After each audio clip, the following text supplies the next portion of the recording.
السلام عليكم. هذا أول فيديو عندنا في البيولوجي فيجيتال بالنسبة لصحاب أجداد. هذا الفيديو هذا خاص بدوك الناس اللي عندهم مشكل في الفرنسي، حيت كاملين عارفين باللي كنا كنقراو كلشي بالعربية، فجأة ملي كتطلع لافاك كتقرا كلشي كتلقى كلشي تبدل. يعني داكشي اللي كنتي كتقراه بالعربية كلشي ولا بالفرنسي، وكاين اللي ما كيلقاش مشكلة، وكاين اللي كيلقى مشكلة. المهم انا غادي نحاول نعاون دوك الناس اللي عندهم مشكله، وغلط راه ماشي منكم، حيت اصلا نتوما ما عليكم والو، نتوما كنتو كتقراو بالعربيه ولقاكم كاع كنتو جايبين الباك ديالكم بمونسيون. المشكل راه ماشي فيكم، وما تحطمش ولا تقول لا حق انا ما قادرش ولا علاش هذاك كيفهم وانا ما كنفهمش. ما ديرش بحال هكا، بالعكس خاصك تسعى وراء داك الهدف ديالك باش تحققه، وتقلب كيفاش تفهم باش توصل لداكشي اللي باغي ويشوفوك والديك كيف ما باغيين. المهم بلا ما نطول عليكم ونبداو الدرس ديالنا. غنبداو بهاد البارتي ديال الخاصة غير بليتالوفيت. Introduction. Les talophytes ont été décrits comme des végétaux inférieurs, non vascularisés, sans feuilles, ni tiges, ni racines. Possèdent des structures indifférenciées, formant un tal, et les individus de ce groupe sont appelés des végétaux taloïdes. هاد لي طالوفيت هما واحد النوع ديال النباتات نون فاسكولاريزي، ما فيهمش العروق، سون في وما فيهمش الوراق، ني تيج ني غاسين، ما فيهمش الساق وما فيهم حتى الجذور. هما فيه وهاد الافراد ديال هاد النوع كنسميوهم دي فيجيتو طالويد. هادشي اللي خاصك تكون عارف بعدا في التعريف ديال لي طالوفيت. تاني نوع هما لي كروموفيت، سون دي فيجيتو فاسكولاريزي، العكس ديال لي طالوفيت. هادو ما فيهمش العروق، هادو فاسكولاريزي فيهم العروق. pourvu des organes ديفيرونسي، كي فيهم دوك لي زورغان اللي ما كاينينش هنا كاينين في الكروموفيت، يعني فوي تيج غاسين. نشوفو دابا غنهضرو غير على لي طالوفيت. كارactère général des thalles. Premièrement, l'appareil végétatif.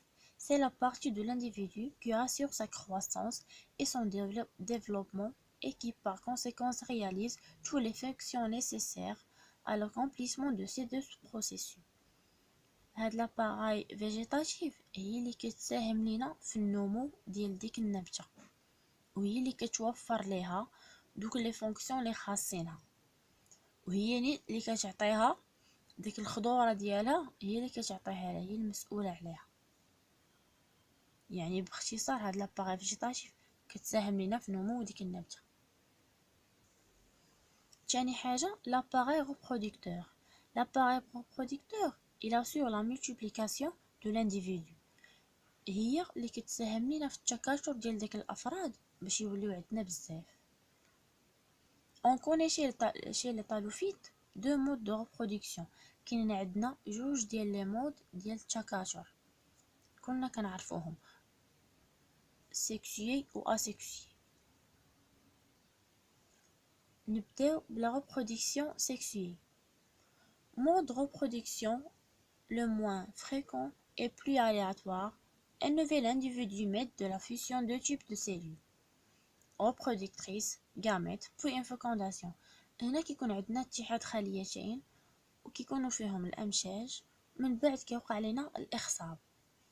هاد الخليتين هادو عندهم هداك لين كروموزوم، مناش كيدوزو دو ستاد ابلويد او ستاد ديبلويد، يعني من ان سير ان لستاد ديبلويد يعني دوزين، ومن بعد كيدوزو لاميوز.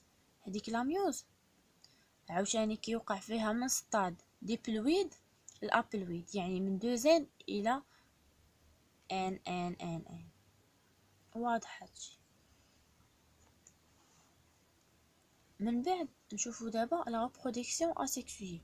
L'individu est capable d'assurer sa descendance par des phénomènes ne faisant intervenir ni organes ni cellules sexuelles. في la reproduction asexuée هذاك الفرد قادر انه يتكاثر بلا ما يكونوا عنده لا دوك لي زورغان لا الخلايا الجنسيه. وكيعطيونا في الاخر هاد الافراد كيعطيونا Les individus obtenus sont identiques génétiquement. هاد الأفراد هادو كيكونوا متشابهين في الجينات ديالهم وكيتكاثروا عبر طريق الميتوز. هاد الميتوز يعني كننتقلوا من خلية عندها 2 كروموزوم إلى خليتين بنتين متشابهتين. ودابا يعني كما قلنا les thalles ce sont des végétaux. Un thale est un appareil végétatif qui comporte ni tige, ni feuilles, ni racines, ni vaisseau conducteur. يعني هاد النوع ديال النباتات قلنا ما فيهمش التيج وما فيهش لي فوي وما فيهش الغاسين وما فيهش فيزو كوندكتور. هاد الفيزو كوندكتور هو زعما هادوك الجذور اللي كاينين لتحت اللي كينقلوا لينا التغذيه لديك النوع ديال النبته. مهم غنحبسو هنا في هاد البروميي فيديو، والى فهمتو قولوها ليا باش نقدر زعما نكمل في الفيديوهات الجايه ان شاء الله ونكمل معاكم. كنتمنى نكون فدتكم ونكون وصلت لكم داكشي اللي بغيت.